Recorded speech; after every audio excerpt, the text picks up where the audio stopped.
Hoy en mi canal de YouTube quiero hacer una reflexión sobre el reconocimiento de Joe Biden. Es el primer presidente de Estados Unidos que reconoce como genocidio lo que pasó con los armenios en 1915, en plena Primera Guerra Mundial. Una matanza por parte del Imperio Otomano que no ha sentado este reconocimiento nada bien en Ankara.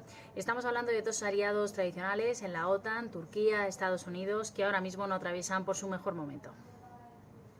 Como veis, la matanza de armenios, más de 1,5 millones de armenios murieron hace 106 años a manos del ejército otomano. Pero ¿qué ocurrió exactamente en esa fecha? En concreto, un 24 de abril de 1915. Vamos a verlo y a reflexionar hoy en mi canal de YouTube. Numerosos informes de la época relatan cómo sucedió esa matanza un 24 de abril de 1915, que es una fecha señalada para el pueblo armenio. De hecho, conmemoran en ese día el comienzo de lo que consideran el genocidio contra su pueblo. Existe un acuerdo general de que cientos de miles de armenios fueron deportados, murieron a manos de los turcos otomanos, los deportaron en masa desde el este de Anatolia al desierto sirio y también a otros lugares entre 1915 y 1916. El número total de armenios muertos es muy discutido. Los armenios afirman que murieron 1,5 millones de personas. Turquía, en cambio, habla de 300.000. ¿Pero qué se conoce como genocidio? El genocidio, según el artículo 2 de la Convención de Naciones Unidas sobre Genocidio, de diciembre de 1948, describe el genocidio como la realización de actos con el fin de destruir total o parcialmente a un grupo nacional, étnico, racial o religioso. Pasando imágenes de esa época es tremendo, ¿no? Por ejemplo, cráneos en la aldea armenia de Seysalan, que fue destruida en 1915. Los historiadores tampoco coinciden, no se ponen de acuerdo en un punto. ¿Fue genocidio o no? En el sentido de que fue algo premeditado, orquestado por parte del Imperio Otomano, del gobierno otomano. O fue una cosa dentro, digamos, de una guerra. Lógicamente en Turquía dicen que no hay genocidio, que lógicamente se produjo atrocidades en el contexto de la Primera Guerra Mundial, pero que no se puede decir que fuesen contra una etnia concreta, contra los armenios. Turquía señala que también muchos turcos musulmanes inocentes murieron, ¿no?, en aquel conflicto, en el contexto de la guerra. Pero ¿cuál fue el contexto político? Recordamos que estamos en la Primera Guerra Mundial, se está desmoronando el Imperio Otomano, ¿no?, debido a las derrotas sufridas en la Primera Guerra Mundial, y dentro del ejército hay una facción que se llama como Jóvenes Turcos, son unos oficiales que empiezan a ganar peso, se alían con Alemania y consideran a los armenios como unos saboteadores y partidarios de los rusos. Estamos viendo una foto de mujeres armenias y sus familias viudas cerca de 1915, en concreto en abril, cuando es esa fecha señalada del comienzo del genocidio armenio. En esa época el gobierno otomano arrestó a unos 50 intelectuales y líderes comunitarios armenios que después fueron ejecutados. Los armenios del ejército otomano fueron desarmados, asesinados y las propiedades de todas estas familias fueron confiscadas.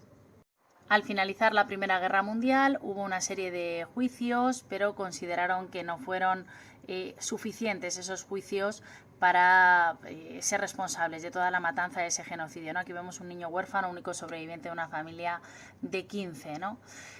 La verdad es que en ese momento Turquía necesitaba llevarse bien con los ganadores, con los aliados de la Primera Guerra Mundial, y fue un gesto que, sin embargo, para el pueblo armenio siempre ha sido insuficiente. El Parlamento Europeo, Naciones Unidas también se han unido a este calificativo de genocidio. En cambio, Reino Unido e Israel se encuentran entre los países que utilizan una terminología diferente cuando se quieren referir a lo que le ha pasado al pueblo armenio. El Papa Francisco se refirió a este tema como el primer gran genocidio del siglo XX, el genocidio de los armenios. Hablamos también de la diáspora de los armenios, es uno de los pueblos más dispersos que hay en todo el mundo. Turquía, cada vez que una potencia, un país o una autoridad, un líder mundial se pronuncia y califica de genocidio lo que sucedió con los armenios, automáticamente llama a consulta, retira las relaciones y se genera un clima de crispación. Pero ¿cómo está la situación entre estos dos países, entre Armenia y Turquía? Pues la relación entre estos dos países sigue siendo muy tensa, no solo por los apoyos que tiene cada uno de los bloques a nivel internacional, sino también por un territorio de nombre complicado.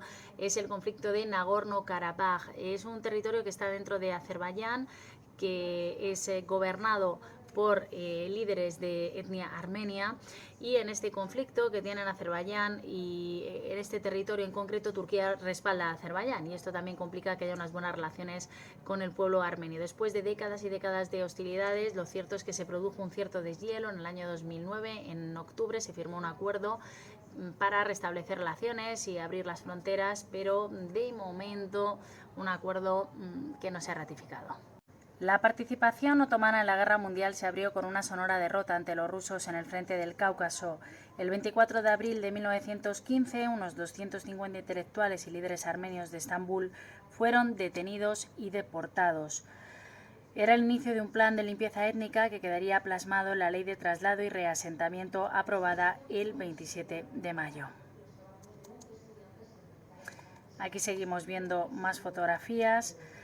La verdad es que excepto en Estambul y en Esmirna, algunas localidades más pequeñas que se librarían de estas deportaciones, lo cierto es que prácticamente en todas las poblaciones se siguió el mismo método, ¿no?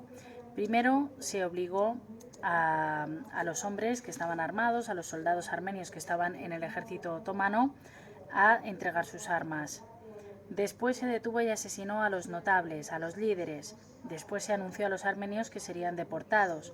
Antes de iniciarse la marcha, los hombres mayores de edad eran separados de las mujeres, de los niños y de los ancianos, y en la mayor parte de los casos eran ejecutados. La ruta a través de la estepa de Anatolia y con destino a los desiertos de Siria se convirtió en verdaderas marchas de muerte.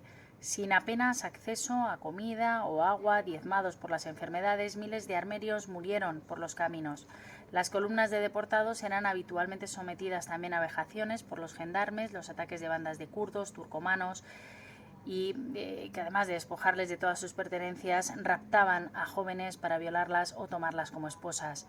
El sufrimiento que os estamos contando era tal para este pueblo de los armenios, que era prácticamente muertos vivientes, ¿no? Lo que se veía en esas columnas. Vimos a muchos armenios que habían llegado antes que nosotros, se habían convertido en esqueletos, narra uno de los deportados. Nos sentimos terriblemente desesperanzados.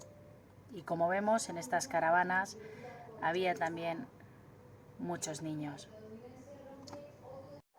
Cuando acabó la Primera Guerra Mundial, las grandes potencias se lanzaron a una campaña de ayuda internacional a los supervivientes de las deportaciones. En los años siguientes, muchos de ellos fueron embarcados con destino a Europa y América, y ahora mismo se calcula que unos 5 millones de armenios viven repartidos por todo el mundo. Hay 23 países que lo reconocen y lo califican como genocidio, se ha sumado ahora Estados Unidos. Hay 4 países, Grecia, Chipre, Eslovaquia y Suiza, que han prohibido negar el genocidio bajo penas de prisión o multas, algo que también trató de imitar Francia en 2012, pero finalmente fue tumbada esa legislación por el Tribunal Constitucional francés.